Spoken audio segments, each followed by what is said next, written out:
കർത്താവ് എൻ്റെ ചെവി തുറന്നു. ഞാനോ മറത്തു നിന്നില്ല, പിന്തിരിഞ്ഞതുമില്ല. അടിക്കുന്നവർക്ക് ഞാൻ എൻ്റെ മുതുകും രോമം പറിക്കുന്നവർക്ക് എൻ്റെ കവിളും കാണിച്ചു കൊടുത്തു. എൻ്റെ മുഖം നിന്ദിക്കുകയും തുപ്പലിന് മറച്ചിട്ടുമില്ല. യഹോവയായ കർത്താവ് എന്നെ സഹായിക്കും, അതുകൊണ്ട് ഞാൻ അമ്പരന്ന് പോകുകയില്ല.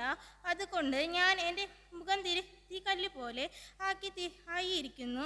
ഞാൻ ലജ്ജിച്ചു പോകുകയില്ല എന്ന് ഞാൻ അറിയുന്നു. എന്ന് നീതീകരിക്കുന്നവൻ സമീപത്തുണ്ട്. എന്നോട് വാദിക്കുന്നവൻ ആർ? നമുക്ക് തമ്മിൽ ഒന്ന് നോക്കാം. എൻ്റെ പ്രതിയോഗി ആർ? അവൻ ഇങ്ങോട്ട് വരട്ടെ. ഇതാ, യഹോവയായ കർത്താവ് എന്നെ തുണയ്ക്കുന്നു. എന്നെ കുറ്റം വിധിക്കുന്നവൻ ആർ? അവരെല്ലാവരും വസ്ത്രം പോലെ പഴകിപ്പോകും. പുഴു അവരെ തിന്നുകളയും. നിങ്ങൾ യഹോവയെ ഭയപ്പെടുകയും അവൻ്റെ ദാസൻ്റെ വാക്ക് കേട്ട് അനുസരിക്കുകയും ചെയ്യുന്നവൻ ആർ? തനിക്ക് പ്രകാശമില്ലാതെ അന്ധകാരത്തിൽ നടന്നാലും അവൻ യഹോവയുടെ നാമത്തിൽ ആശ്രയിച്ച് തൻ്റെ ദൈവത്തിന് മേൽ ചാരിക്കൊള്ളട്ടെ. ലേഖന ഭാഗത്തു നിന്നും എബ്രായർ 9-ാം അധ്യായം 11 മുതൽ 15 വരെയുള്ള തിരുവചനങ്ങൾ. എബ്രായർ 9-ാം അധ്യായം 11 മുതൽ 15 വരെയുള്ള തിരുവചനങ്ങൾ.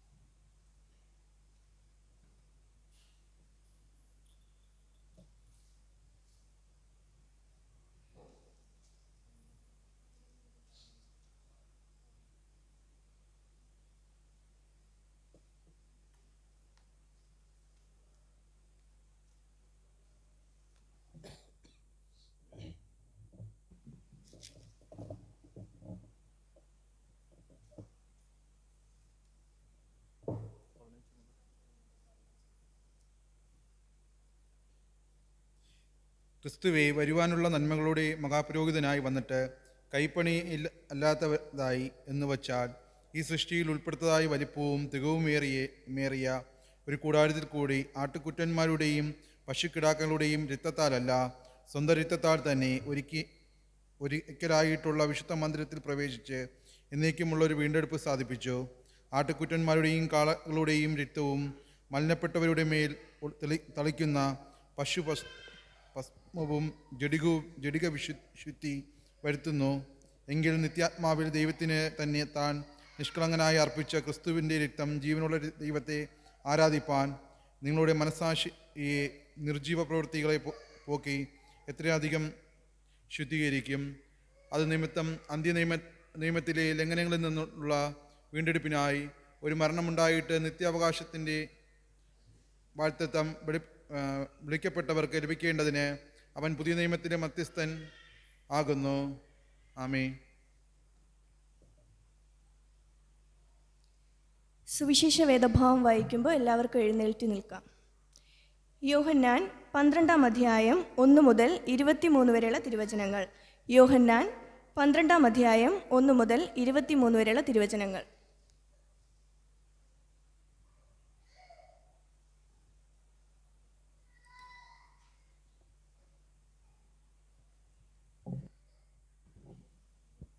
യോഹന്നാൻ 12-ാം അധ്യായം 1 മുതൽ 23 വരെ.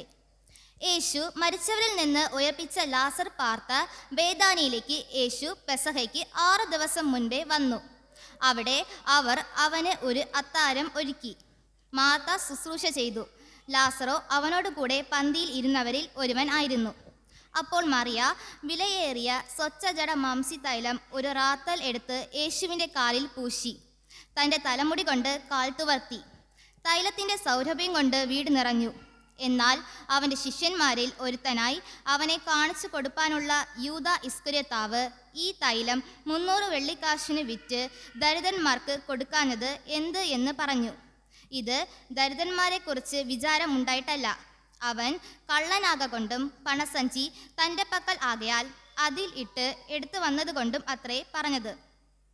യേശുവോ, അവളെ വിടുക, എൻ്റെ ശവസംസ്കാര ദിവസത്തിനായി അവൾ ഇത് സൂക്ഷിച്ചു എന്നിരിക്കട്ടെ. ദരിദ്രന്മാർ നിങ്ങൾക്ക് എല്ലായ്പ്പോഴും അടുക്കെ ഉണ്ടല്ലോ, ഞാൻ എല്ലായ്പ്പോഴും അടുക്കെ ഇല്ലതാനും എന്ന് പറഞ്ഞു. അവൻ അവിടെ ഉണ്ടെന്ന് അറിഞ്ഞിട്ട് യഹൂദന്മാരുടെ ഒരു വലിയ പുരുഷാരം യേശുവിനെ നിമിത്തം മാത്രമല്ല, അവൻ മരിച്ചവരിൽ നിന്ന് ഉയർപ്പിച്ച ലാസറെ കാണുവാനുമായിട്ട് കൂടെ വന്നു. അവൻ ഹേതുവായി അനേകം യഹൂദന്മാർ ചെന്ന് യേശുവിൽ വിശ്വസിക്കയാൽ ലാസറെയും കൊല്ലേണം എന്ന് മഹാപുരോഹിതന്മാർ ആലോചിച്ചു. പിറ്റേന്ന് പെരുന്നാൾക്ക് വന്നൊരു വലിയ പുരുഷാരം യേശു യെരുശലേമിലേക്ക് വരുന്നു എന്ന് കേട്ടിട്ട് ഈത്തപ്പനയുടെ കുരുത്തോല എടുത്തും കൊണ്ട് അവനെ എതിരേൽപ്പാൻ ചെന്നു. ഹോശന്ന, ഇസ്രായേലിൻ്റെ രാജാവായി കർത്താവിൻ്റെ നാമത്തിൽ വരുന്നവൻ വാഴ്ത്തപ്പെട്ടവൻ എന്ന് ആർത്തു. യേശു ഒരു ചെറിയ കഴുതയെ കണ്ടിട്ട് അതിന്മേൽ കയറി, സിയോൻ പുത്രി, ഭയപ്പെടേണ്ട, ഇതാ നിന്റെ രാജാവ് കഴുതക്കുട്ടിപ്പുറത്ത് കയറി വരുന്നു എന്ന് എഴുതിയിരിക്കുന്നത് പോലെ തന്നെ. ഇത് അവൻ്റെ ശിഷ്യന്മാർ ആദിയിൽ ഗ്രഹിച്ചില്ല. യേശുവിന് തേജസ്കരണം വന്ന ശേഷം അവനെക്കുറിച്ച് ഇങ്ങനെ എഴുതിയിരിക്കുന്നു എന്നും തങ്ങൾ അവനെ ഇങ്ങനെ ചെയ്തു എന്നും അവർക്ക് ഓർമ്മ വന്നു.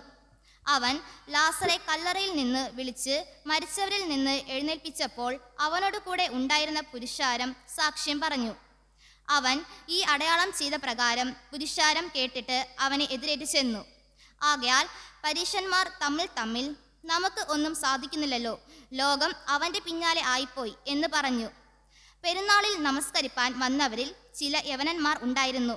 ഇവർ ഗലീലയിലെ ബേത്സൈദക്കാരനായ ഫിലിപ്പോസിൻ്റെ അടുക്കൽ ചെന്ന് അവനോട്, യജമാനനെ, ഞങ്ങൾക്ക് യേശുവിനെ കാണുവാൻ താല്പര്യമുണ്ട് എന്ന് അപേക്ഷിച്ചു. ഫിലിപ്പോസ് ചെന്ന് അന്ത്രയോസിനോട് പറഞ്ഞു. അന്ത്രയോസും ഫിലിപ്പോസും കൂടെ ചെന്ന് യേശുവിനോട് പറഞ്ഞു. യേശു അവരോട് ഉത്തരം പറഞ്ഞത്, മനുഷ്യപുത്രൻ തിരസ്കരിക്കപ്പെടുവാനുള്ള നാഴിക വന്നിരിക്കുന്നു. ആമേൻ. വിശുദ്ധ തിരുവചന വേദഭാവായുസും നമുക്ക് നമ്മുടെ വിശ്വാസം അപ്പോസ്തല വിശ്വാസ പ്രമാണം അനുസരിച്ച് ഭയഭക്തിയോടുകൂടെ ദൈവസന്നിധിയിൽ ഏറ്റുചൊല്ലാം. സർവശക്തിയുള്ള പിതാവായി ആകാശത്തെയും ഭൂമിയെയും സൃഷ്ടിച്ചവനായ ദൈവത്തിൽ ഞാൻ വിശ്വസിക്കുന്നു. അവന്റെ പുത്രനായ നമ്മുടെ കർത്താവായ യേശുക്രിസ്തുവിൽ ഞാൻ വിശ്വസിക്കുന്നു. അവനാൽ പതിക്കപ്പെട്ട് കന്യകമറിയിൽ ജനിച്ച് പൊന്തിയോസ് പിലാത്തോസിൽ കഷ്ടമനുഭവിച്ച് ക്രൂശിക്കപ്പെട്ടു അവൻ പാതാളത്തിലേക്ക് ഇറങ്ങി 3 ദിവസം മരിച്ചുള്ള പിന്നെ ഉയർത്തെഴുന്നേറ്റ് സ്വർഗ്ഗാരോഹണം ചെയ്ത് സർവശക്തിയുള്ള പിതാവായ ദൈവത്തിന്റെ വലത്ത് ഭാഗത്തിരിക്കുന്നു. അവിടെ നിന്ന് ജീവനുള്ളവരെയും മരിച്ചവരെയും ന്യായവിധിപ്പാൻ വരികയും ചെയ്യും. പരിശുദ്ധാത്മാവിൽ ഞാൻ വിശ്വസിക്കുന്നു. വിശുദ്ധന്മാരുടെ കൂട്ടമാവുന്ന വിശുദ്ധ ക്രിസ്തീയ സഭയും പാപമോചന ശരീരത്തിന്റെ പുനരുത്ഥാനവും നിത്യജീവനുണ്ടെന്ന് ഞാൻ വിശ്വസിക്കുന്നു. ആമേൻ. നമുക്കിരിക്കാം. കീർത്തന പുസ്തകത്തിൽ 126 കീർത്തനം, പുതിയ കീർത്തന പുസ്തകം 100. അതിപരിശുദ്ധ നാമം വാഴ്ത്തപ്പെടുമാറാകട്ടെ. ഏവർക്കും യേശുക്രിസ്തുവിൻ്റെ വിലയേറിയ നാമത്തിലുള്ള സ്നേഹവന്ദനം അറിയിക്കട്ടെ. അനുതാപത്തിൻ്റെയും അനുരഞ്ജനത്തിൻ്റെയും സമർപ്പണത്തിൻ്റെയും വചനപഠനത്തിൻ്റെയും പ്രാർത്ഥനയുടെയും ഉപവാസത്തിൻ്റെയും നാളുകളിലൂടെ നാം കടന്നുപോയിക്കൊണ്ടിരിക്കുന്നു. ഇവ എൻ്റെ വ്യക്തിപരമായ ജീവിതത്തിൽ, എൻ്റെ കുടുംബ ജീവിതത്തിൽ, മാതാപിതാക്കളുമായുള്ള ബന്ധത്തിൽ, മക്കളുമായുള്ള ബന്ധത്തിൽ എന്തെങ്കിലും മാറ്റങ്ങൾ ഉണ്ടാക്കാൻ കഴിഞ്ഞിട്ടുണ്ടോ എന്ന് ഈ അവസരത്തിൽ നാം ചിന്തിക്കുന്നത് നന്നായിരിക്കും. കാരണം ദൈവപ്രവൃത്തി നമ്മിൽ വെളിപ്പെടാൻ ഏറ്റവും അനുയോജ്യമായ ദിനങ്ങളാണ് ഈ വിശുദ്ധ ദിനങ്ങൾ. അതിന് പറ്റിയൊരു അന്തരീക്ഷം നമ്മുടെ ഭവനങ്ങളിലും നമ്മുടെ ഹൃദയങ്ങളിലും സൃഷ്ടിച്ചെടുക്കുവാൻ നമുക്ക് സാധിച്ചിട്ടുണ്ടോ? ദൈവ ആരാധനയുടെയും പ്രാർത്ഥനയുടെയും വിശ്വാസത്തിൻ്റെയും എല്ലാം അടിത്തറകളായി നമ്മുടെ ഭവനങ്ങൾ മാറേണ്ടതല്ലേ? അതിനായി ഈ ദിനങ്ങൾ, ഈ വിശുദ്ധ ദിനങ്ങൾ നമ്മുടെ വീടുകളിൽ പ്രാർത്ഥനയുടെയും ഉപവാസത്തിൻ്റെയും ശക്തി പ്രതിഫലിക്കുന്ന ദിനങ്ങളായി മാറട്ടെ. അല്പനേരം ചിന്തയ്ക്കായി തിരഞ്ഞെടുത്തിരിക്കുന്ന വിശുദ്ധ വേദഭാഗം ലൂക്കോസ് വിശേഷം 15-ാം അധ്യായം അതിൻ്റെ 17 മുതൽ 21 വരെയുള്ള വാക്യങ്ങളിൽ അടങ്ങിയിരിക്കുന്നു. ലൂക്കോസ് വിശേഷം 15-ാം അധ്യായം 17 മുതൽ 21 വരെയുള്ള വാക്യങ്ങൾ.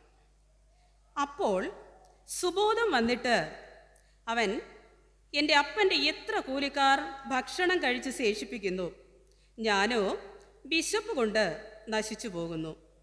ഞാൻ എഴുന്നേറ്റ് അപ്പൻ്റെ അടുക്കൽ ചെന്ന് അവനോട്, അപ്പാ, ഞാൻ സ്വർഗത്തോടും നിന്നോടും പാപം ചെയ്തിരിക്കുന്നു. ഇനി നിന്റെ മകൻ എന്ന പേരിന് ഞാൻ യോഗ്യനല്ല. നിന്റെ കൂലിക്കാരിൽ ഒരുത്തനെ പോലെ എന്നെ ആക്കണമേ എന്ന് പറയും എന്ന് പറഞ്ഞു. അങ്ങനെ അവൻ എഴുന്നേറ്റ് അപ്പൻ്റെ അടുക്കൽ പോയി. ദൂരത്ത് നിന്ന് തന്നെ അപ്പൻ അവനെ കണ്ടു മനസ്സലിഞ്ഞ് ഓടിച്ചെന്ന് അവൻ്റെ കഴുത്ത് കെട്ടിപ്പിടിച്ച് അവനെ ചുംബിച്ചു. മകൻ അവനോട്, അപ്പാ, ഞാൻ സ്വർഗത്തോടും നിന്നോടും പാപം ചെയ്തിരിക്കുന്നു. ഇനി നിന്റെ മകൻ എന്ന് വിളിക്കപ്പെടുവാൻ യോഗ്യനല്ല എന്ന് പറഞ്ഞു. അപ്പാ, ഞാൻ സ്വർഗത്തോടും നിന്നോടും പാപം ചെയ്തിരിക്കുന്നു. ഇനി നിന്റെ മകൻ എന്ന് വിളിക്കപ്പെടുവാൻ ഞാൻ യോഗ്യനല്ല എന്ന് പറഞ്ഞു. ഒരു നിമിഷം നമുക്ക് നമ്മുടെ കണ്ണുകളെ അടച്ച് ദൈവസന്നിധിയിൽ പ്രാർത്ഥിക്കാം. മഹാപരിശുദ്ധനും നിത്യനും നീതിമാനുമായിരിക്കുന്ന വാഴ്ത്തപ്പെട്ട പരിശുദ്ധ നല്ല പിതാവേ, അനുഗ്രഹമേറിയതും പരിശുദ്ധവുമായ ഒരു വിശുദ്ധ ദിനത്തിൻ്റെ സന്ധ്യായാമത്തിലേക്ക് പ്രവേശിക്കുവാനും അങ്ങയുടെ വചനങ്ങൾ പഠിക്കുവാനും ധ്യാനിക്കുവാനും ഒരു വിലയേറിയ അവസരം കൂടെ ഞങ്ങൾക്ക് ഒരുക്കി നൽകിയതിനാൽ ഞങ്ങൾ അങ്ങയെ സ്തുതിക്കുന്ന നാഥ, സ്തോത്രം ചെയ്യുന്നു. 2-3 പേർ അങ്ങയുടെ നാമത്തിൽ എവിടെ കൂടി വന്നാലും ആയവരുടെ മധ്യേ അങ്ങയുടെ സാന്നിധ്യം ഉണ്ട് എന്നരളിയ നല്ല കർത്താവേ, ഇന്നീ ദിനത്തിൽ കടന്നു വന്നിരിക്കുന്ന ഓരോ മക്കളിലും അങ്ങയുടെ സാന്നിധ്യത്തെ പകരണമേ എന്നപേക്ഷിക്കുന്നു. ദൈവമേ, ഇന്ന് കടന്നു വന്നിരിക്കുന്ന ഓരോ മക്കളെയും അനുഗ്രഹിക്കണമേ. സ്വർഗത്തിലെ കിളിവാതിലുകളെ തുറന്ന് അനുഗ്രഹമാരി അങ്ങ് വർഷിപ്പിക്കണമേ എന്നപേക്ഷിക്കുന്നു. ഇവരുടെ കുടുംബങ്ങൾ അനുഗ്രഹിക്കപ്പെടട്ടെ, മക്കൾ അനുഗ്രഹിക്കപ്പെടട്ടെ, മാതാപിതാക്കൾ അനുഗ്രഹിക്കപ്പെടട്ടെ. കുടുംബങ്ങളിൽ സമാധാനവും സന്തോഷവും സ്വസ്ഥതയും അനുഭവിക്കുവാൻ അങ്ങ് ഇടവരുത്തട്ടെ എന്നപേക്ഷിക്കുന്നു. ദൈവമേ, കർത്താവേ, ഞങ്ങൾക്ക് അനുഗ്രഹമേറിയ ശുശ്രൂഷകൾ നിർവഹിച്ചു കൊണ്ടിരിക്കുന്ന സഭാപുരോഹിതനെയും കുടുംബത്തെയും അനുഗ്രഹിക്കണമേ. സ്വർഗത്തിലെ സകലാത്മീക അനുഗ്രഹങ്ങളാലും അങ്ങ് നിറയ്ക്കണമേ എന്നപേക്ഷിക്കുന്നു.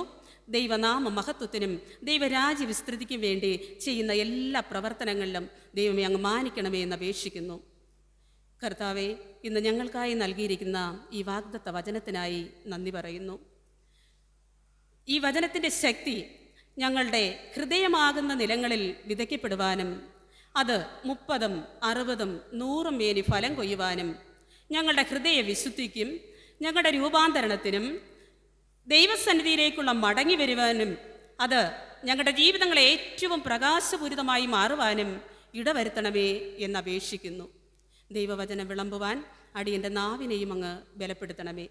മാനുഷിക ശബ്ദമല്ല, ദൈവിക ശബ്ദം തന്നെ ശ്രവിച്ച് ഈ ദേവാലയം വിട്ട് ഏറ്റവും അനുഗ്രഹം പ്രാപിച്ച മക്കളായി തന്നെ ഇന്ന് ഈ ദിനത്തിൽ കടന്നു പോകുവാൻ അങ്ങ് ഒരുക്കണമേ എന്നപേക്ഷിക്കുന്നു. സമസ്തവും അങ്ങയുടെ പാദപീഠത്തിന്മേൽ സമർപ്പിക്കട്ടെ. പ്രാർത്ഥന കേട്ടതിനായി സ്തോത്രം. യേശു ക്രിസ്തുവിൻ്റെ വിലയേറിയ നാമത്തിൽ തന്നെ പിതാവേ, ആമേൻ. നമുക്ക് ഏവർക്കും ഏറെ സുപരിചിതമായ ഒരു വേദഭാഗമാണ് നാം ഇവിടെ വായിച്ചു കേട്ടത്. കർത്താവിൽ നിന്ന് കൃപകൾ ഏറെ സ്വീകരിച്ചവരാണല്ലോ നാം എല്ലാം. അതായത് നമ്മുടെ ആരോഗ്യം, നമ്മുടെ സമ്പത്ത്, നമ്മുടെ കുടുംബം, നമ്മുടെ മക്കൾ, നമ്മുടെ മാതാപിതാക്കൾ, നാം ആയിരിക്കുന്ന അവസ്ഥകൾ, ഇങ്ങനെ അനവധി അനവധി നന്മകൾ. പക്ഷേ നാം ദൈവത്തെ സ്നേഹിക്കുന്നുണ്ടോ? നാം പലപ്പോഴും ദൈവത്തിൽ നിന്ന് അകന്നകന്ന് പോകുകയല്ലേ ചെയ്യുന്നത്? ഈ ധൂർത്തപുത്രനെ പോലെ. ഇവിടെ ധൂർത്തപുത്രൻ എന്ത് ചെയ്തു? തൻ്റെ അപ്പൻ്റെ കയ്യിൽ നിന്നും അവന് കിട്ടേണ്ട വിഹിതം, സ്വത്ത് അവൻ ചോദിച്ചു വാങ്ങിയിട്ട് ഈ ലോകത്തിലെ സന്തോഷങ്ങളുടെ പിന്നാലെ യാത്രയായി. അവനെല്ലാം തന്നെ ധൂർത്തടിച്ച് നശിപ്പിച്ചു. ദൈവത്തിൽ നിന്നും അവൻ അകലം പാലിച്ചു. ദൈവം നൽകിയ അനുഗ്രഹങ്ങളെ അവൻ വിറ്റ് നശിപ്പിച്ചു. പന്നികൾക്ക് കൊടുക്കുന്ന ഭക്ഷണം പോലും കിട്ടാത്ത ഒരവസ്ഥ. ശരിക്കും ഒരാൾ അനുഭവിക്കേണ്ട ഏറ്റവും വലിയ കഠിനമായ ഒരു പാരമ്യത്തിലായിരുന്നു അവൻ്റെ ജീവിതാവസ്ഥ എന്ന് പറയുന്നത്. The time for you turn. അവൻ്റെ ജീവിതം ഒന്ന് വെട്ടിത്തിരിയേണ്ട ഒരവസ്ഥ വന്നു. അപ്പോൾ അവന് സുബോധം ഉണ്ടായി. പലപ്പോഴും നമ്മുടെ ജീവിതവും അങ്ങനെയാണല്ലോ. തകരാവുന്നതിൽ അങ്ങേയറ്റം തകർന്നു കഴിഞ്ഞല്ലേ നമ്മിൽ പലർക്കും സുബോധം ഉണ്ടാകുന്നത്. ഈ ധൂർത്തപുത്രനെ പോലെ ഇവിടെ ധൂർത്തപുത്രൻ അനുതാപ ഹൃദയവുമായി ദൈവസന്നിധിയിൽ ചെല്ലുന്നു. അപ്പോൾ എന്താണ് ഈ അനുതാപം എന്നാൽ? ദൈവത്തിന് വേണ്ടി നിറവേറ്റുന്ന ഒരു കടമയല്ല അനുതാപം. അത് നമുക്ക് വേണ്ടിയുള്ളതാണ്. നമ്മുടെ പാപങ്ങളെ തിരിച്ചറിയാനുള്ള നിമിഷങ്ങൾ. പശ്ചാത്താപ വിവശരായി പാപം ഏറ്റുപറഞ്ഞ് ദൈവസന്നിധിയിൽ പൂർണ്ണമായി നാം നമ്മെ തന്നെ അർപ്പിക്കുക. അതാണ് അനുതാപം. ഇന്ന് ഈ നാളുകളിൽ നമുക്കും പറയാൻ കഴിയണം, അപ്പാ, ഞാൻ സ്വർഗത്തോടും നിന്നോടും പാപം ചെയ്തിരിക്കുന്നു. ഇനി നിന്റെ മകനെന്ന് വിളിക്കപ്പെടുവാൻ ഞാൻ യോഗ്യനല്ല. നമ്മുടെ അനുതാപം സ്വർഗം സന്തോഷിക്കുന്നതിന് കാരണമാകും. ഈ വിശുദ്ധ ദിനങ്ങൾ ആത്മതപനത്തിനുള്ള അവസരമാണ് നമുക്ക് നൽകുന്നത്. ദൈവവുമായുള്ള ദിവ്യ കൂട്ടായ്മയിലേക്ക് നമ്മുടെ ശരീരത്തെയും മനസ്സിനെയും കൂടുതൽ അടുപ്പിക്കുന്നതിനും അതിലൂടെ ആത്മശുദ്ധീകരണം പ്രാപിക്കുന്നതിനുമുള്ള ദിനങ്ങളാണ് ഈ വിശുദ്ധ ദിനങ്ങൾ. അതിനാൽ നമുക്കും പറയാൻ കഴിയണം, എന്നെ നന്നായി കഴുകി എൻ്റെ അകൃത്യം പോക്കണമേ, എൻ്റെ പാപം നീക്കി എന്നെ വെടിപ്പാക്കണമേ എന്ന് ആത്മാർത്ഥമായി നമുക്ക് ഓരോരുത്തർക്കും ഈ വിശുദ്ധ ദിനങ്ങളിൽ നമുക്ക് പറയാൻ കഴിയണം. ഈ വിശുദ്ധ ദിനങ്ങളുടെ നിറവ് അനുഭവിച്ചു കൊണ്ടിരിക്കുന്ന നമുക്ക് ജീവിത വിശുദ്ധിക്ക് ആവശ്യമായിരിക്കുന്ന കുറച്ച് കാര്യങ്ങളാണ് ഞാനിവിടെ പറയാൻ ഉദ്ദേശിക്കുന്നത്. അതായത്, ഈ നോമ്പ് കാലം എന്ന് പറയുന്നത് ഒരു തിരിച്ചുവരവിൻ്റെ കാലം, അതായത് മടങ്ങി വരവിൻ്റെ കാലം എന്ന് പറയാം. നാം എവിടേക്ക് പോയാലും നമുക്ക് തിരിച്ച് നമ്മുടെ വീട്ടിൽ തന്നെ തിരികെ എത്തണം, ശരിയല്ലേ? അപ്പോൾ ഇപ്പോൾ നമുക്ക് ഒരു ചിന്തയുണ്ട്, നമുക്ക് ആരാധന കഴിയണം, നമ്മുടെ വീട്ടിൽ പോകണം, വീണ്ടും കുറച്ച് ജോലികളൊക്കെ പൂർത്തിയാക്കാനുണ്ട്, ഒന്ന് വിശ്രമിക്കണം, അങ്ങനെയല്ലേ? അപ്പോൾ ഇത് നമ്മുടെ ലൗകിക ലക്ഷ്യമാണ്. നമ്മുടെ ലൗകിക ലക്ഷ്യം ഇതായിരിക്കെ നാം ഒന്ന് പിന്നിലേക്ക് ചിന്തിച്ചാലോ? നാം ആദ്യമായി ദൈവത്തിൻ്റെ കരങ്ങളിൽ നിന്നും വന്ന സമയം. അപ്പോൾ ദൈവത്തിൻ്റെ കരങ്ങളിൽ നിന്ന് വന്നു എങ്കിൽ നാം തിരിച്ചെവിടെ പോവേണ്ടത്? ദൈവത്തിൻ്റെ കരങ്ങളിലേക്ക് മടങ്ങിപ്പോകേണ്ടവരാണ്. അപ്പോൾ എന്തുകൊണ്ട് ഒരു പുനർചിന്തനം ആവശ്യമായ സമയമാണ് ഈ വിശുദ്ധ ദിനങ്ങൾ. അങ്ങനെയാണെങ്കിൽ ഞാൻ ആയിരുന്ന അവസ്ഥ എന്താണെന്ന് മനസ്സിലാക്കണം. ഇപ്പോൾ ഞാൻ ആരായിരിക്കുന്നു എന്ന് നമ്മൾ മനസ്സിലാക്കണം. അത് മനസ്സിലാക്കിയിട്ട് എവിടെ നിന്ന് ഞാൻ വന്നു, ഇപ്പോൾ എവിടെ ആയിരിക്കുന്നു, ഞാൻ എങ്ങോട്ട് തിരിച്ചു പോകണം, എനിക്കിനി അങ്ങോട്ട് പോകാനുള്ള യോഗ്യത ഉണ്ടോ? അപ്പോൾ എന്തുകൊണ്ടും നാം തികച്ചും നമ്മുടെ ഉള്ളിൽ ഒരു പുനർചിന്തനം വേണ്ട സമയമാണ് ഈ വിശുദ്ധ ദിനങ്ങൾ. അതിനായിട്ട് ഈ ധൂർത്തപുത്രൻ്റെ തിരിച്ചുവരവ് അല്ലെങ്കിൽ മടങ്ങിവരവ് നമ്മുടെ ഓരോരുത്തരുടെയും ജീവിതത്തിൽ ഉണ്ടാകേണ്ടതുണ്ട്. അപ്പോൾ അങ്ങനെയാണെങ്കിൽ ഹൃദയങ്ങളിൽ പരിവർത്തനങ്ങൾ ഉണ്ടാകേണ്ട സമയമല്ലേ ഈ വിശുദ്ധ ദിനങ്ങൾ? അല്ലെങ്കിൽ നാം അനുഷ്ഠിക്കുന്ന നോമ്പാചാരങ്ങൾക്ക് എന്ത് പ്രസക്തി? ഇവിടെ അവന് സുബോധം വന്നിട്ട് എൻ്റെ പിതാവിൻ്റെ അടുക്കൽ അനേകം കൂലിക്കാർ ഭക്ഷണം കഴിച്ച് ശേഷിപ്പിക്കുന്നു, എൻ്റെ കൂലിക്കാരിൽ ഒരുവനായി എന്നെ സ്വീകരിക്കണമേ. അങ്ങനെ ആ ഇളയ മകൻ മനസ്സിൽ വിചാരിച്ചിട്ട് എന്ത് ചെയ്യുന്നു? അപ്പൻ്റെ അടുക്കലേക്ക് വന്നു. എന്നിട്ട് തൻ്റെ പിതാവിനോട് തൻ്റെ തെറ്റ് അവൻ പശ്ചാത്തപിച്ചിട്ട് അവൻ എന്ത് ചെയ്യുന്നു? ഏറ്റുപറയുന്നു. അനുതാപഹൃദയവുമായിട്ട് അവൻ ദൈവസന്നിധിയിൽ വരുന്നു. പ്രിയരെ, ഇതുപോലെ ധൂർത്തപുത്രൻ്റെ തിരിച്ചുവരവിൽ അധികം തന്നെ അല്ലെങ്കിൽ അതിനേക്കാൾ ഉപരി കരുണയുള്ള, ആർദ്രതയുള്ള, മനസ്സലിവുള്ള ഒരു ദൈവം നമ്മുടെ ഓരോരുത്തരുടെയും തിരിച്ചുവരവ് കാത്തിരിക്കുന്നുണ്ട്. നാം ഇന്നിവിടെ വായിച്ചു കേട്ട യോഹന്നാൻ സുവിശേഷം 12-ാം അധ്യായം ശ്രദ്ധിക്കുമ്പോൾ അവിടെയും ഒരു തിരിച്ചുവരവ്, മടങ്ങിവരവ് നമുക്ക് കാണാം. അതായത് പാപിനിയായ സ്ത്രീയുടെ കർത്താവിങ്കിലേക്കുള്ള മടങ്ങിവരവ് നമ്മൾ അവിടെ കണ്ടു. അവൾ അധികമായി ദൈവത്തെ സ്നേഹിച്ചു. അധികമായി അവൾ ദൈവത്തെ സ്നേഹിച്ചപ്പോൾ എന്താ? അവളുടെ അധികമായ പാപങ്ങൾ ഇളച്ചു കിട്ടുന്നതിന് അവൾക്ക് അത് കാരണമായി. പശ്ചാത്താപ ഹൃദയത്തോടെ കണ്ണുനീരൊഴുക്കി, ദൈവമേ, നീ എന്നെ അറിയുന്നു, നീ എല്ലാം അറിയുന്നു, ഞാൻ നിന്നെ സ്നേഹിക്കുന്നുവെന്നും വളരെ കണ്ണുനീരൊഴുക്കി കർത്താവിൻ്റെ സ്നേഹത്തിലേക്ക് മടങ്ങി വന്ന ഒരു ശിഷ്യനുണ്ട്, പത്രോസ്. ഈ പത്രോസിനെ പോലെയും അതുപോലെ തന്നെ തൻ്റെ പാപങ്ങൾക്ക് പ്രായശ്ചിത്തമായി യേശുവിൻ്റെ കാൽപാദത്തിങ്കൽ വീണ പാപിനിയായ സ്ത്രീയെപ്പോലെയും ഈ ധൂർത്തപുത്രനെ പോലെയും നമുക്കും ദൈവസന്നിധിയിൽ വിനയപ്പെട്ടുകൊണ്ട് മടങ്ങി വരാം. കടബാധ്യതകളാൽ, നീറുന്ന പ്രശ്നങ്ങളാൽ ഇനി ആത്മഹത്യ മാത്രമേ എനിക്കിനി ഒരു വഴിയുള്ളൂ എന്ന് ചിന്തിക്കുന്നൊരു വേളയിൽ നാം വീണ്ടും ഒരു പുനർചിന്തനം അവിടെയും ആവശ്യമാണ്. അതായത് നമുക്കറിയാം, കാൽവരി ക്രൂശിൽ നമ്മുടെ പാപങ്ങൾക്ക് പ്രായശ്ചിത്തമായി ബലിയാടായി തീർന്ന അനന്തമായ ആ ദൈവസ്നേഹം, ആ സ്നേഹം നാം തിരിച്ചറിയണം. ഇത്തരം സന്ദർഭത്തിൽ നാം എങ്ങോട്ട് മടങ്ങണം? ദൈവസന്നിധിയിലേക്ക് മടങ്ങണം. ആ ദൈവസ്നേഹം നാം തിരിച്ചറിയണം.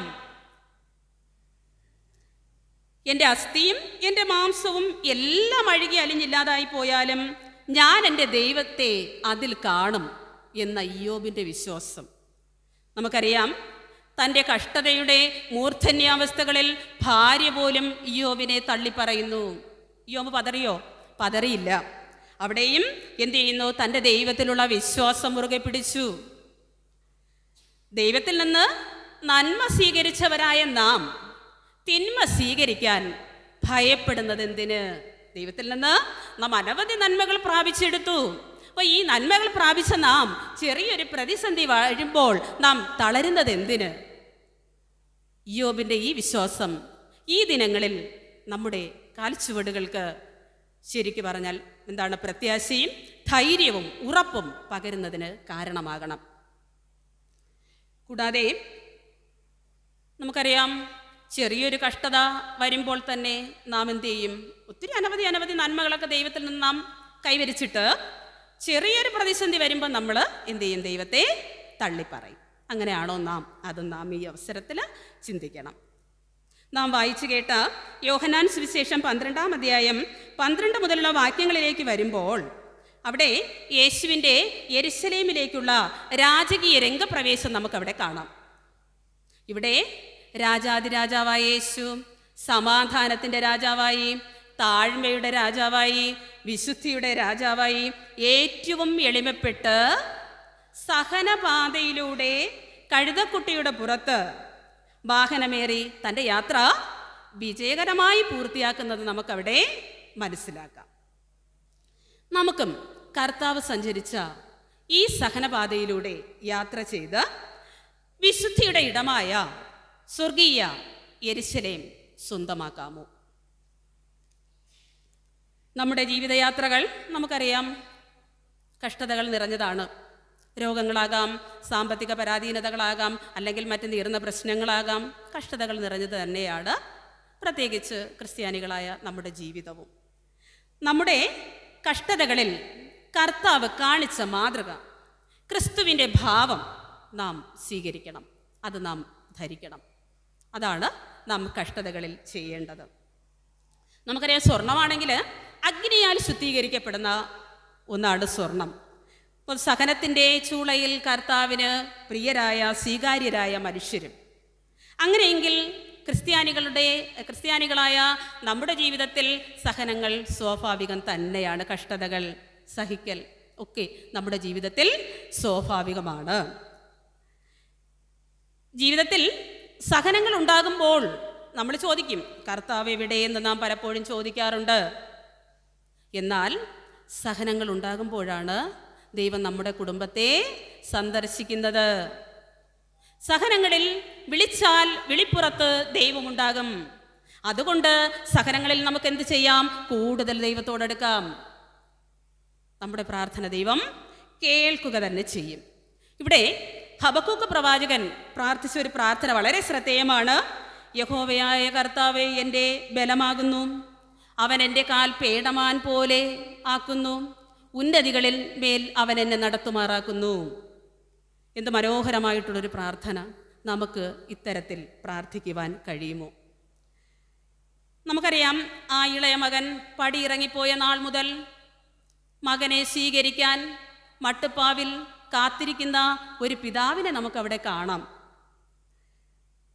മകനും മനസ്സിൽ ഒരു തോന്നലുണ്ടായിരുന്നു, അതായത് എൻ്റെ പിതാവ് ഞാൻ ചെന്നാൽ എന്നെ സ്വീകരിക്കും. അങ്ങനെ ഒരു ആത്മവിശ്വാസം ഉണ്ടായിരുന്നു. ഇതുപോലെ പാപാന്തകാരത്തിൽ വീണ മാനവകുലത്തെ വീണ്ടെടുക്കുവാൻ കാൽവരിയിൽ ബലിയായി തീർന്ന യേശു കർത്താവ് നമ്മെ ഓരോരുത്തരെയും വിളിക്കുന്നു, എങ്കിലേക്ക് മടങ്ങി വരിക. ഈ വിളിക്ക് നമുക്ക് ഓരോരുത്തർക്കും കാതോർക്കാമോ? അപ്പോൾ ഞാൻ പറഞ്ഞു, ഒന്നാമതായി ഈ നോമ്പ് കാലം എന്ന് പറയുന്നത്, വിശുദ്ധ ദിനങ്ങളെന്ന് പറയുന്നത് ഒരു മടങ്ങി വരവിൻ്റെ കാലം. ധൂർത്തപുത്രനെ പോലെ, പാപിനിയായ സ്ത്രീയെ പോലെ പത്രോസ് മടങ്ങി വന്നു, അതുപോലെ ഒരു മടങ്ങി വരവിൻ്റെ കാലം. കൂടാതെ നോമ്പുകാലം ഒരു രൂപാന്തരണത്തിൻ്റെ കാലം. എന്താണെന്ന് നോക്കാം നമുക്ക്. നമ്മുടെ ആത്മീക യാത്രയിലൊക്കെയും ഈ ദിനങ്ങളിൽ നമ്മെ തന്നെ ഒന്ന് ശോധന ചെയ്യുവാൻ, നമ്മെ തന്നെ ഒന്ന് നമ്മിലേക്ക് നയിക്കുവാനും പരിശുദ്ധമായ നോമ്പ് നമുക്ക് ലഭ്യമായി. നാം ഓരോ ദിവസവും വചനങ്ങൾ ആവോളം കേട്ടു. കൂടാതെ ഈ വചനപാതയിലൂടെ നമുക്ക് സഞ്ചരിക്കുവാൻ സാധിച്ചു. അപ്പോൾ ഈ ദിനങ്ങളിലൂടെ നമുക്ക് കടന്നുപോയപ്പോൾ നമ്മുടെ അന്ധത നീങ്ങി ശരിക്കും പുതിയൊരു കാഴ്ചയുള്ളവനായി പ്രകാശിക്കുവാൻ എനിക്ക് സാധിച്ചുവോ എന്ന് ഈ അവസരത്തിൽ ഞാൻ ചിന്തിക്കുന്നത് നന്നായിരിക്കും. എന്നാൽ മാത്രമേ നാം കൂടി വരുന്ന ഈ കൂടിവരവുകൾക്ക് അർത്ഥം ഉണ്ടാവുകയുള്ളൂ. അതുപോലെ തന്നെ നാം ഓരോ ന്യൂ ഇയറിലും കേൾക്കുന്നൊരു വചനം ഉണ്ടല്ലേ, അതായത് ഈ ഒരാണ്ടും കൂടെ നിൽക്കട്ടെ, മേലാൽ കായ്ച്ചാലോ, ഇല്ലേൽ വെട്ടിക്കളയാം. അതുപോലെ തന്നെ നോക്കുക, ഓരോ വർഷക്കാലവും പരിശുദ്ധ നോമ്പ് നമുക്ക് ഓരോരുത്തർക്കും അവസരം നൽകുകയാണ്. ഒരു വർഷത്തെ ഇളവ് കൂടെ, മേലാൽ കായ്ച്ചില്ലെങ്കിലോ വെട്ടിക്കളയാം. അതായത് കൃപാലുവായ ദൈവം വീണ്ടും ഇതാ ഒരു വർഷത്തെ ഇളവ് കൂടെ നമുക്ക് ഓരോരുത്തർക്കും അനുവദിച്ച് തന്നിരിക്കുന്നു. അങ്ങനെയാണെങ്കിൽ ഞാൻ നിൽക്കുന്ന അവസ്ഥയിൽ നിന്ന് ഒന്ന് മാറുവാൻ എനിക്ക് കഴിയുമോ? എന്നിൽ രൂപാന്തരമുണ്ടാക്കുവാൻ എനിക്ക് സാധിക്കുമോ? അതിനായിട്ട് നമുക്ക് ദൈവസന്നിധിയിൽ ഒന്ന് വിനയപ്പെടാമോ? എന്നിലെ ഞാനെന്ന ഭാവത്തെ, എന്നിലെ കോപത്തെ, എന്നിലെ അസൂയയെ, എന്നിലെ മാറില്ല എന്ന് പറയുന്ന സ്വഭാവങ്ങളെ ഒഴിച്ച് ദൈവസന്നിധിയിൽ എനിക്കൊന്ന് വിനയപ്പെടാൻ കഴിയുമോ? ഒരു രൂപാന്തരം എൻ്റെ ജീവിതത്തിൽ എനിക്കൊന്ന് ഉണ്ടാക്കിയെടുക്കുവാൻ സാധിക്കുമോ? എന്നാൽ നമ്മുടെ ജീവിതത്തിലും അത്ഭുതങ്ങൾ നടക്കും. കാനായിലെ കല്യാണ വീട്ടിൽ നടന്ന അത്ഭുതം, അതായത് ഒഴിഞ്ഞ പാത്രങ്ങളായിട്ടല്ല, ഒരു നിറവാർന്ന അനുഭവത്തോടെ അവൻ നമ്മെ മേൽത്തരമായ വീഞ്ഞാക്കിയിട്ട് മറ്റുള്ളവരുടെ മുന്നിൽ നമ്മെ പ്രകാശിപ്പിക്കുക തന്നെ ചെയ്യും. പ്രകൃതി പഠിപ്പിക്കുന്ന ഒരു പാഠമുണ്ട്. അതായത് എന്ത് ചെയ്യും, മരങ്ങൾ കാലാകാലങ്ങളിൽ അതിൻ്റെ പഴുത്ത ഇലയെ ഒഴിച്ചു കളയാറുണ്ട്. എന്തിനു വേണ്ടി അങ്ങനെ ചെയ്യുന്നേ? ഒരു പുതുക്കത്തിന് വേണ്ടി. അതായത് അടുത്ത മഴയത്ത് പുതിയ നാമ്പെടുക്കാൻ വേണ്ടി അത് ഒരുങ്ങുകയാണ്. അങ്ങനെയാണെങ്കിൽ വചനമാകുന്ന വിത്തുകൾ നമ്മുടെ ഹൃദയമാകുന്ന നിലങ്ങളിൽ ഒരു മഴ പോലെ നനയപ്പെടണം. എന്നാൽ മാത്രമേ എന്നിലെ വചനമാകുന്ന വിത്തുകൾ വിതച്ച് എന്നിൽ ക്രിയ ചെയ്യുകയുള്ളൂ. നമുക്കറിയാം, നാം ഓരോ ദിവസവും ഒരു അരമണിക്കൂർ ഇടവിട്ടെങ്കിലും എന്ത് ചെയ്യും, വാട്സാപ്പ് സന്ദേശം നോക്കും. നമ്മൾ വളരെ പ്രതീക്ഷയോടെ നോക്കും അല്ലേ? അതായത് പുതിയ പുതിയ എന്തെങ്കിലും മെസ്സേജസ് വന്നിട്ടുണ്ടോ എന്ന് നമ്മൾ നോക്കാറുണ്ട്. എന്നാൽ നമ്മൾ ക്രിസ്തു നൽകുന്ന സന്ദേശം ഒന്ന് ബൈബിൾ തുറന്ന് എത്ര പ്രാവശ്യം നമ്മൾ നോക്കും? ഒന്ന് ചിന്തിച്ചാൽ നന്നായിരിക്കും. ദൈവത്തിൻ്റെ വചനം എന്ന് പറയുന്നത് തീ പോലെയാണ്, അത് പാറയെ തകർക്കുന്ന ഒരു ചുറ്റിക പോലെയാണ്. അത് എൻ്റെ ആത്മാവിൻ്റെ ശുദ്ധീകരണത്തിനും അതിലൂടെ എന്നിൽ ഒരു രൂപാന്തരം ഉണ്ടാക്കുവാനും വചനമാകുന്ന തീ നമ്മിൽ പ്രവർത്തിക്കും. അതുകൊണ്ട് നാം എന്ത് ചെയ്യണം? വചന വായന ഒരു ശീലമായിട്ട് മാറണം. പകൽ മേഘസ്തംഭമായും രാത്രി അഗ്നി തൂണായും വഴി നടത്തിയ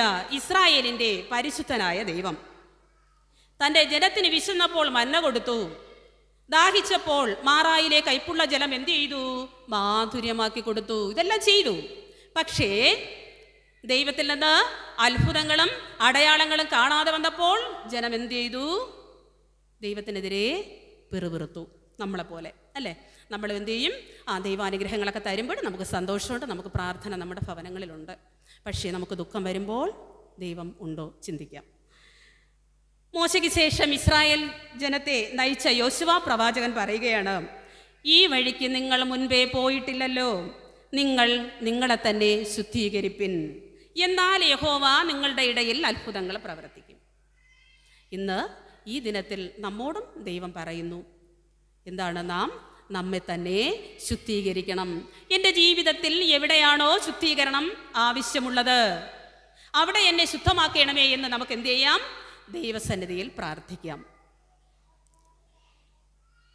2 കാര്യങ്ങളാണ് പറഞ്ഞത്. ഒന്നാമത്തേത് നോമ്പ് കാലം എന്ന് പറയുന്നത് ഒരു മടങ്ങി വരവിൻ്റെ കാലമാണ്, ഒരു രൂപാന്തരണത്തിൻ്റെ കാലമെന്ന് പറഞ്ഞു. ഇനി പ്രാർത്ഥനയാൽ അനുഗ്രഹിക്കപ്പെടുന്ന ഒരു കാലം കൂടെയാണ് ഈ നോമ്പ് കാലം. നമുക്കറിയാം, നമ്മുടെ ഉള്ളിൽ നിന്നും രൂപപ്പെട്ടു വരുന്ന ആത്മനൊമ്പരങ്ങൾ, അതാണ് പ്രാർത്ഥന. അതായത് ദൈവത്തെയും മനുഷ്യനെയും തമ്മിൽ ബന്ധിപ്പിക്കുന്ന ഒരു കണ്ണിയാണ് പ്രാർത്ഥന. പണ്ട് ഒന്നുമില്ലായ്മയുടെ കാലത്ത് പ്രഭാതത്തിലും പ്രദോഷത്തിലും പ്രാർത്ഥിച്ചിരുന്ന മാതാപിതാക്കളെ കണ്ട് വളർന്നവരാണ് ഇവിടെ ഇരിക്കുന്ന മുതിർന്നവരെല്ലാം. പക്ഷേ നമുക്കിന്ന് നമ്മുടെ മക്കളുടെ മുന്നിൽ പ്രാർത്ഥനയിൽ മാതൃകയാകാൻ കഴിയുന്നുണ്ടോ? നാം ഈ അവസരത്തിൽ ചിന്തിക്കേണ്ട ഒരു കാര്യമാണ്, നമുക്ക് പ്രാർത്ഥനയിൽ മാതൃകയാകാൻ കഴിയുന്നുണ്ടോ? നമ്മൾ പറയും നമ്മുടെ മക്കളുടെ അടുത്തല്ലേ, ഞാൻ ഉൾപ്പെടെ തന്നെ, പ്രാർത്ഥിക്കുക എന്ന് പറയും. നമ്മുടെ ജോലിയൊക്കെ കഴിഞ്ഞിട്ട് പ്രാർത്ഥനയുടെ സമയത്തോടെ എത്തും അല്ലേ? പ്രാർത്ഥിക്കുക എന്ന് പറയും. ഉറക്കത്തിൽ നിന്ന് ഉണർന്നിരുന്ന് പ്രാർത്ഥിക്കാൻ എനിക്ക് കഴിയുന്നുണ്ടോ എന്ന് നാം ഈ അവസരത്തിൽ ചിന്തിക്കണം. അതായത് യേശു തൻ്റെ മരണത്തിൻ്റെ വ്യതയിൽ പോലും പ്രാർത്ഥിച്ചു കൊണ്ടിരുന്നു. അപ്പോസ്തല പ്രവൃത്തികളുടെ 7-ാം അധ്യായം അതിൻ്റെ 56-ാം വാക്യത്തിൽ പറയുന്നു, സ്തേഫാനോസ് സ്വർഗത്തെ നേരിൽ കണ്ട് സംസാരിക്കുന്നതായിട്ട് അവിടെ കാണാം. കല്ലേറ് കൊള്ളുന്നതിന് നടുവിലും എന്ത് ചെയ്തു? അവൻ തൻ്റെ മുട്ടുകൾ മുടക്കി ദൈവസന്നിധിയിൽ പ്രാർത്ഥിച്ചു. ഫലമെന്ത്? സ്വർഗം തുറന്നു വന്നതായിട്ട് കാണാൻ സാധിക്കും. ഇനി യേശു ആണെങ്കിലോ തനിക്ക് നേരിട്ട പരീക്ഷകളെല്ലാം തന്നെ പ്രാർത്ഥനയാലാണ് നേരിട്ടത്. അതുകൊണ്ട് നാം എന്ത് ചെയ്യരുത്? പ്രാർത്ഥനയിൽ കുറവ് വരുത്തരുത്. നാം എന്താരംഭിച്ചാലും അത് പ്രാർത്ഥനയാലാകണം. അപ്പോൾ പ്രാർത്ഥിക്കുമ്പോഴും നമുക്ക് ചില വ്യവസ്ഥകൾ, അതുകൂടെ ഞാനൊന്ന് പറഞ്ഞു നിർത്താം. പ്രാർത്ഥിക്കുമ്പോൾ ചില വ്യവസ്ഥകൾ നമുക്ക് പാലിക്കാൻ കഴിയണം. നാം എങ്ങനെ പ്രാർത്ഥിക്കണം? ദൈവഹിതത്തിൽ പ്രാർത്ഥിക്കണം. പിതാവേ, കഴിയുമെങ്കിൽ ഈ പാനപാത്രം എങ്കിൽ നിന്ന് നീക്കണമേ, എങ്കിലും നീ ഇച്ഛിക്കും പോലെ ഞാൻ ഇച്ഛിക്കും പോലെ ആകട്ടെ എന്നാണ് നമ്മൾ പ്രാർത്ഥിക്കുന്നത് അല്ലേ? അതായത് എങ്കിലും ഞാൻ ഇച്ഛിക്കും പോലെ അല്ല, നീ ഇച്ഛിക്കും പോലെ ആകട്ടെ. ആര് പ്രാർത്ഥിച്ചതാ? യേശു ക്രിസ്തു പ്രാർത്ഥിച്ചത്. നമ്മളെങ്കിൽ എന്ത് പ്രാർത്ഥിക്കും? ഞാൻ ഇച്ഛിക്കും പോലെ ആകട്ടെ എന്നല്ലേ പ്രാർത്ഥിക്കുന്നേ? നമുക്ക് നമ്മുടെ മക്കളെ, നമുക്ക് നമ്മുടെ മാതാപിതാക്കളാകട്ടെ, നമുക്ക് പ്രാർത്ഥിക്കാമോ? ദൈവമേ, നിന്റെ ഹിതം എൻ്റെ മക്കളിൽ നിറവേറപ്പെടട്ടെ എന്ന് പ്രാർത്ഥിക്കാൻ കഴിയുമോ? നമുക്ക് നമ്മുടെ പ്രാർത്ഥനയിൽ യേശു ക്രിസ്തു പ്രാർത്ഥിച്ചതുപോലെ അങ്ങയുടെ ഇഷ്ടം എൻ്റെ ജീവിതത്തിൽ നിറവേറപ്പെടട്ടെ എന്ന് പ്രാർത്ഥിക്കാൻ കഴിയണം. എന്നാൽ ആ പ്രാർത്ഥന ദൈവസന്നിധിയിൽ എത്തുക തന്നെ ചെയ്യും.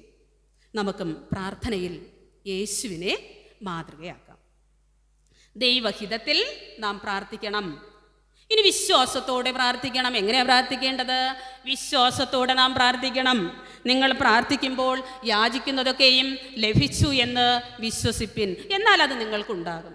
നമ്മളെപ്പോഴും കേൾക്കുന്നതാണ്, ഉറപ്പുള്ള വിശ്വാസത്തോടെ, ആഴമേറിയ വിശ്വാസത്തോടെ, പൂർണ്ണതയുള്ള വിശ്വാസത്തോടെ നാം ദൈവസന്നിധിയിൽ പ്രാർത്ഥിക്കണം, എന്നാൽ അത് നിശ്ചയമായിട്ടും കിട്ടും.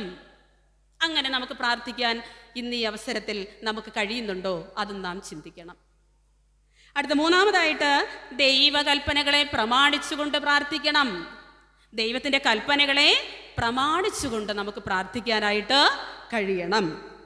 അവൻ്റെ കൽപ്പനകളെ പ്രമാണിച്ച് അവന് പ്രസാദമുള്ളത് ചെയ്യുന്നത് കൊണ്ട് എന്ത് യാചിച്ചാലും അവങ്കൽ നിന്ന് ലഭിക്കും. എല്ലാ അനുഗ്രഹങ്ങളും കിട്ടും, എല്ലാ കൃപകളും എനിക്ക് കിട്ടും. അതുകൊണ്ട് നാം എന്ത് ചെയ്യണം? ദൈവകൽപ്പനകളെ പ്രമാണിച്ചുകൊണ്ട് പ്രാർത്ഥിക്കണം. ഇനി നമ്മുടെ പ്രാർത്ഥനകളിൽ നമുക്ക് മറ്റുള്ളവരോട് ക്ഷമിക്കാൻ കഴിയുമോ? യേശുവിൻ്റെ പ്രാർത്ഥന എങ്ങനെയായിരുന്നു? മറ്റുള്ളവരോട് ക്ഷമിക്കാൻ കഴിയുന്നത് നമുക്കും ക്ഷമിക്കാൻ കഴിയണം. നിങ്ങൾ പ്രാർത്ഥിക്കാൻ നിൽക്കുമ്പോൾ സ്വർഗസ്ഥനായ നിങ്ങളുടെ പിതാവ് നിങ്ങളുടെ പിഴകളെ ക്ഷമിക്കേണ്ടതിന് നിങ്ങൾക്ക് ആരോടെങ്കിലും വല്ലതുമുണ്ടെങ്കിൽ ആദ്യം അവരോട് ക്ഷമിപ്പിൻ. ആദ്യം നാം എന്ത് ചെയ്യണം? നാം ക്ഷമിക്കേണ്ടവരെടുത്ത് നാം ക്ഷമിച്ചിട്ടാണ് പ്രാർത്ഥിക്കാൻ. നമ്മൾ അങ്ങനെയാണോ? ഇന്ന് ക്ഷമിക്കുവാനുള്ളൊരു മനോഭാവം നമുക്ക് ആർക്കെങ്കിലും ഉണ്ടോ? ഇന്ന് ക്ഷമയില്ല. ഇന്നത്തെ ലോകത്തിൻ്റെ പ്രത്യേകതയാണ്. ഒന്ന് പറഞ്ഞാൽ അടുത്ത് മറുപടി പറഞ്ഞിട്ട് നമുക്കറിയാം പ്രായം പോലും നോക്കാതെ എന്താണ് മറുപടി പറയുന്ന ഒരു സമൂഹം. അപ്പോൾ പറയുന്നത് നാം നമ്മുടെ പ്രാർത്ഥനകൾ പലപ്പോഴും നമ്മുടെ പ്രാർത്ഥനകൾ ദൈവസന്നിധിയിൽ എത്തുന്നില്ല, ദൈവം കേൾക്കുന്നില്ല എന്നൊക്കെ പറയാറുണ്ട്. പക്ഷേ ഈ ക്ഷമയുടെ അനുഭവം നമ്മുടെ ജീവിതത്തിൽ ഉണ്ടാകണം. എന്നാൽ മാത്രമേ നമ്മുടെ പ്രാർത്ഥനകൾക്ക് മറുപടി കിട്ടുകയുള്ളൂ. ഇനി നമുക്ക് ദൈവസന്നിധിയിൽ വിനയപ്പെട്ട് പ്രാർത്ഥിക്കാൻ കഴിയണം. നാം നമ്മുടെ പ്രാർത്ഥനകളിൽ വിനയത്തോടെയാണോ പ്രാർത്ഥിക്കുന്നത്? ദാനിയേൽ പ്രവാചകന്റെ പുസ്തകം 10-ാം അധ്യായം അതിൻ്റെ 12-ാം വാക്യം ശ്രദ്ധിക്കുമ്പോൾ ദൈവസന്നിധിയിൽ വിറങ്ങലോടെ പ്രാർത്ഥിച്ച ദാനിയേലിന് മുന്നിൽ ഒരു ദൈവദൂതൻ പ്രത്യക്ഷപ്പെട്ടതായി കാണാം. ദൈവത്തിൻ്റെ പുരുഷനായ ദാനിയേലെ, നീ ഭയപ്പെടേണ്ട. നീ തിരിച്ചറിയേണ്ടതിനും നിന്റെ ദൈവത്തിൻ്റെ മുൻപാകെ നിന്നെ തന്നെ താഴ്ത്തേണ്ടതിനും മനസ്സ് വെച്ച ആദ്യ ദിവസം മുതൽ നിന്റെ വാക്ക് കേട്ടിരിക്കുന്നു. അതായത് ദൈവത്തിന് മുന്നിൽ എത്രത്തോളം താഴ്ത്താൻ പറ്റുമോ അത്രത്തോളം താഴ്ത്തി വിനയത്തോടെ നമുക്കും പ്രാർത്ഥിക്കാൻ കഴിയണം. ആരെപ്പോലെ? ഇവിടെ ദൈവസന്നിധിയിൽ വിറങ്ങലോടെ പ്രാർത്ഥിച്ച ദാനിയേൽ പ്രവാചകനെ പോലെ. ഇത്തരത്തിൽ നാമും ദൈവസന്നിധിയിൽ വിനയപ്പെട്ടാൽ നമ്മുടെ പ്രാർത്ഥനകൾക്കും ഉത്തരം ലഭിക്കുക തന്നെ ചെയ്യും. കൂടാതെ നമ്മുടെ പ്രാർത്ഥനകൾ വിശുദ്ധിയുള്ളതാണോ? നാം പ്രാർത്ഥിക്കാറുണ്ട് അല്ലേ? അപ്പോൾ നമ്മുടെ പ്രാർത്ഥനകൾ പ്രാർത്ഥിക്കുന്നു, നമ്മുടെ മനസ്സെവിടെയാണോ എന്തോ സ്ഥിരമായി നിൽക്കാറുണ്ടോ? നമ്മുടെ മനസ്സ് ശുദ്ധമാണോ? പ്രാർത്ഥിക്കുന്ന സമയത്ത് നമ്മുടെ മനസ്സ് പലയിടങ്ങളിലും സഞ്ചരിക്കാറുണ്ട്. പക്ഷേ പ്രാർത്ഥനയിൽ വിശുദ്ധി പാലിക്കപ്പെടണം. നീ നിന്റെ ഹൃദയത്തെ സ്ഥിരമാക്കി അവങ്കലേക്ക് കൈകൾ മലർത്തുമ്പോൾ നിന്റെ കയ്യിൽ ദ്രോഹമുണ്ടെങ്കിൽ അതിനെ അകറ്റുക. നീതികേട് നിന്റെ കൂടാരങ്ങളിൽ പാർക്കരുത്. നീ നിന്റെ ഹൃദയത്തെ സ്ഥിരമാക്കി അവങ്കലേക്ക് കൈകൾ മലർത്തുമ്പോൾ നിന്റെ കയ്യിൽ ദ്രോഹമുണ്ടെങ്കിൽ അതിനെ അകറ്റുക. നീതികേട് നിന്റെ കൂടാരങ്ങളിൽ പാർക്കരുത്. അതെ, നമ്മളെ അശുദ്ധിയുടെ അനുഭവങ്ങൾ, നമ്മുടെ ഹൃദയം വിശുദ്ധമായി മാറട്ടെ, നമ്മുടെ പ്രാർത്ഥനകൾ വിശുദ്ധിയോടെ ആകട്ടെ. ഈ അവസരത്തിൽ നമുക്കും ദൈവസന്നിധിയിൽ ഒരു തീരുമാനം, അതായത് വിശുദ്ധമായ പ്രാർത്ഥന, നമ്മുടെ മനസ്സ് ശുദ്ധമാക്കിക്കൊണ്ടുള്ള പ്രാർത്ഥന. എന്നാൽ നമ്മുടെ പ്രാർത്ഥനകൾക്ക് ദൈവം ഉത്തരം അരുളുക തന്നെ ചെയ്യും. കൂടാതെ ഇയ്യോബ് അതികാലത്ത് പതിവ് പോലെ എണീറ്റ് ദൈവസന്നിധിയിൽ പ്രാർത്ഥിക്കുമായിരുന്നു. ഓരോരുത്തരുടെ പേരെടുത്ത് പ്രാർത്ഥിക്കുമായിരുന്നു. കൂടാതെ ഇങ്ങനെയും പറയപ്പെടുന്നു, തങ്ങളുടെ മക്കൾ, ഇയ്യോബിൻ്റെ മക്കൾ തെറ്റ് ചെയ്തു പോയോ എന്നോർത്ത് ഓരോരുത്തരെയും ശുദ്ധീകരിച്ച് പ്രാർത്ഥിക്കുമായിരുന്നു. നമുക്കിതിന് സമയമുണ്ടോ എന്ന് നാം ചിന്തിക്കണം. നമുക്ക് തിരക്ക് അല്ലേ? അതായത് നാം നമ്മുടെ മക്കൾ തെറ്റ് ചെയ്തു പോയോ എന്ന് നാം നമ്മുടെ ദൈവത്തോട് വിലപിക്കാറുണ്ടോ? നമ്മുടെ മക്കളെ ദൈവസന്നിധിയിൽ സമർപ്പിച്ച് പ്രാർത്ഥിക്കാൻ കഴിയണം. നമുക്ക് ഇന്ന് കഴിയുന്നുണ്ടോ? ഈ അവസരത്തിൽ നാം ചിന്തിക്കേണ്ടതാണ്. കൂടാതെ നമ്മുടെ പ്രാർത്ഥനകളിൽ മറ്റുള്ളവരെ അനുഗ്രഹിച്ച് നമുക്ക് പ്രാർത്ഥിക്കാൻ കഴിയുന്നുണ്ടോ? ഇവിടെ ദാനിയേലിനെ സിംഹക്കൂട്ടിലേക്ക് എറിഞ്ഞ രാജാവ് അതീവ ദുഃഖത്തോടെയാണ് ചെയ്തത്. ആ ചരിത്രം വായിക്കുമ്പോൾ നിങ്ങൾക്ക് അറിയാൻ കഴിയും. അതീവ ദുഃഖത്തോടെ ആണെങ്കിലും എന്ത് ചെയ്യുന്നു? തിരിച്ച് അരമനയിലേക്ക് പോയി. വീണ്ടും പിറ്റേ ദിവസം ഉറക്കമൊന്നും വന്നില്ല. പിറ്റേ ദിവസം ഓടി വന്നപ്പോഴും ഒരു പോറൽ പോലും ഏൽക്കാതെ ഇവിടെ ആരുണ്ട്? സിംഹക്കൂട്ടിൽ ദാനിയേലുണ്ട്. അപ്പോൾ ചോദിക്കേണ്, എന്താണ്? ദൈവത്തിൻ്റെ പുരുഷനായ ദാനിയേലേ, നിന്റെ ദൈവം സിംഹത്തിൻ്റെ വായിൽ നിന്ന് നിന്നെ വിടുവിച്ചുവോ? അപ്പോൾ ദാനിയേൽ പറഞ്ഞ ഒരു മറുപടി, രാജാവ് ദീർഘായുസ്സോടിരിക്കട്ടെ. എത്രത്തോളം ഉപദ്രവിച്ചു, സിംഹക്കൂട്ടിലേക്ക് തള്ളിയിട്ട രാജാവ് അനുഗ്രഹിച്ച് പ്രാർത്ഥിക്കാൻ നമുക്ക് കഴിയുമോ? അതായത് സിംഹക്കൂട്ടിൽ തന്നെ തള്ളിയിട്ട രാജാവിനെ പോലും അനുഗ്രഹിച്ച് പ്രാർത്ഥിച്ച ദാനിയേൽ. നമ്മെ ഉപദ്രവിക്കുന്നവരെ, മറ്റുള്ളവരെ നമുക്ക് അനുഗ്രഹിച്ച് പ്രാർത്ഥിക്കാൻ കഴിയണം നമ്മുടെ പ്രാർത്ഥനകളെ. അപ്പോൾ ഇത്രയും കാര്യങ്ങൾ ആ പ്രാർത്ഥനയെക്കുറിച്ചൊന്ന് ഓർമ്മയിൽ വയ്ക്കുക. നാം ഇന്ന് നോമ്പിൻ്റെ പരിസമാപ്തിയോട് അടുത്തിരിക്കുകയാണ്. ഈ വിശുദ്ധ ദിനങ്ങളിൽ ഉപവാസം, പ്രാർത്ഥന, വചനപഠനം ഇവയൊക്കെ തന്നെ നമ്മുടെ കാൽച്ചുവടുകൾക്ക് ധൈര്യവും പ്രത്യാശയും പകരേണ്ടതാണ്. കൂടാതെ എൻ്റെ ജീവിതത്തിലുണ്ടാകുന്ന പ്രശ്നങ്ങളിൽ, കുരിശാകുന്ന അനുഭവങ്ങളിൽ തോളോട് തോൾ ചേർന്ന് എൻ്റെ വലത്തുഭാഗത്ത് കർത്താവേ നീ എൻ്റെ ഒപ്പം ഉണ്ടാകണമേ എന്ന് ഈ അവസരത്തിൽ നമുക്ക് പ്രാർത്ഥിക്കാം. മുടിയനായ പുത്രനെ പോലെ നമുക്കും സ്വയം തിരിച്ചു വരാനുള്ള സമയമാണ് ഈ വിശുദ്ധ ദിനങ്ങൾ. അവൻ തൻ്റെ പിതാവിങ്കിലേക്ക് മടങ്ങി വന്നു. നമുക്കും തിരിച്ചു വരാൻ കഴിയണം. നമുക്ക് നമ്മുടെ തെറ്റുകളെ തിരുത്താം, കുറവുകളെ പരിഹരിക്കാം, ദൈവസന്നിധിയിലേക്ക് മടങ്ങാം. ഈ വഴിക്ക് നിങ്ങൾ മുൻപേ പോയിട്ടില്ല. നിങ്ങൾ നിങ്ങളെ തന്നെ ശുദ്ധീകരിപ്പിൻ. നമുക്കൊരു ശുദ്ധീകരണം ആവശ്യമായ ദിനങ്ങൾ. കൂടാതെ നമ്മിൽ രൂപാന്തരം ഉണ്ടാകണം. നമ്മുടെ ഹൃദയങ്ങളിൽ വിശുദ്ധി വരണം. വിശുദ്ധമായ ജീവിതം, വിശുദ്ധമായ പ്രാർത്ഥന ഇവയെല്ലാം നമ്മുടെ ഒരു മുഖമുദ്ര ആയി മാറേണ്ടതാണ്. പ്രതിസന്ധികൾ നമ്മുടെ ജീവിതത്തിൽ കടന്നു വരാം. അപ്പോൾ നമുക്ക് ഇങ്ങനെ പറയാൻ കഴിയുന്നുണ്ടോ? യഹോവയായ കർത്താവ് എന്നെ സഹായിക്കും, അതുകൊണ്ട് ഞാൻ അമ്പരന്ന് പോകുകയില്ല. എനിക്ക് പറയാൻ കഴിയുമോ? നാം ചിന്തിക്കണം. ഞാൻ എൻ്റെ മുഖം തീക്കല്ല് പോലെ ആക്കിയിരിക്കുന്നു, ഞാൻ ലജ്ജിച്ചു പോകുകയില്ല. നാം ഇന്ന് വായിച്ചു കേട്ട പഴയ നിയമഭാഗം. യഹോവയായ കർത്താവ് എന്നെ സഹായിക്കും, അതുകൊണ്ട് ഞാൻ അമ്പരന്ന് പോകുകയില്ല. എൻ്റെ മുഖം തീക്കല്ല് പോലെ ആക്കിയിരിക്കുന്നു, ഞാൻ ലജ്ജിച്ചു പോകുകയില്ല. എനിക്കും പറയാൻ കഴിയണം. അബ്രഹാമിനെ പോലെ കാത്തിരിക്കുമ്പോഴും, ജോസഫിനെ പോലെ പരീക്ഷിക്കപ്പെടുമ്പോഴും, അതുപോലെ ഇയ്യോബിനെ പോലെ എല്ലാം നഷ്ടപ്പെടുമ്പോഴും നാം കണ്ടിട്ടില്ലാത്ത വാതിൽ നമുക്ക് മുന്നിൽ തുറന്ന് ദൈവം നമ്മെ നയിക്കും, നമ്മെ മാനിക്കും. ആ ഒരു വിശ്വാസം, ആ ഒരു പ്രത്യാശ നമ്മുടെ തുടർന്നുള്ള ജീവിതങ്ങളിൽ നമുക്ക് വഴികാട്ടിയാകട്ടെ. സകല ബുദ്ധിയും കവിയുന്ന ദൈവിക സമാധാനം നമ്മുടെ ഹൃദയങ്ങളെയും നിലവുകളെയും ക്രിസ്തു യേശുവിങ്കൽ കാക്കുമാറാകട്ടെ. ആമേൻ. മധ്യസ്ഥ പ്രാർത്ഥനയ്ക്കായി തലകൾ വണങ്ങാം. ദൈവത്തോട് നമുക്ക് പ്രാർത്ഥിക്കാം. സൺഡേ സ്കൂൾ അധ്യാപകൻ മധ്യസ്ഥ പ്രാർത്ഥന നമ്മെ നയിക്കുന്നതാണ്.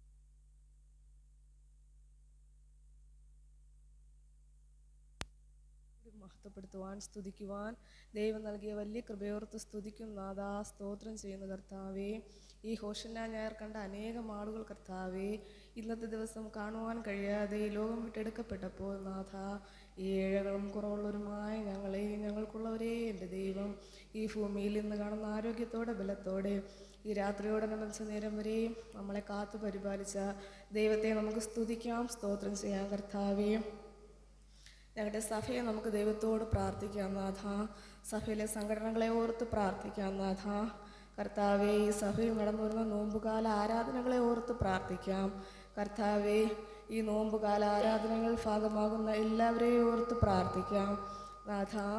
കർത്താവേ, ഈ നോമ്പ് കാലഘട്ടങ്ങളിൽ നമ്മൾ ദൈവത്തോട് കൂടുതൽ അടുക്കുവാനുള്ള ഭാഗ്യം കർത്താവെ അങ്ങ് നൽകുന്നതിനായി സ്തുതിക്കും നാഥ. സ്തോത്രം ചെയ്യുന്നു കർത്താവേ. കർത്താവേ, ഈ നോമ്പ് കാലഘട്ടങ്ങളിൽ കർത്താവേ നമ്മുടെ സഹനത്തെ നമ്മുടെ ക്രൂശോട് ചേർത്ത് വയ്ക്കാം. നമ്മുടെ വേദനകളെ, ഭാരങ്ങളെ, പ്രയാസങ്ങളെ കർത്താവേ, നീറുന്ന വിഷമങ്ങളെ കർത്താവേ ദൈവത്തിൻ്റെ ക്രൂശോട് ചേർത്ത് വെച്ച് നമുക്ക് പ്രാർത്ഥിക്കാം കർത്താവേ.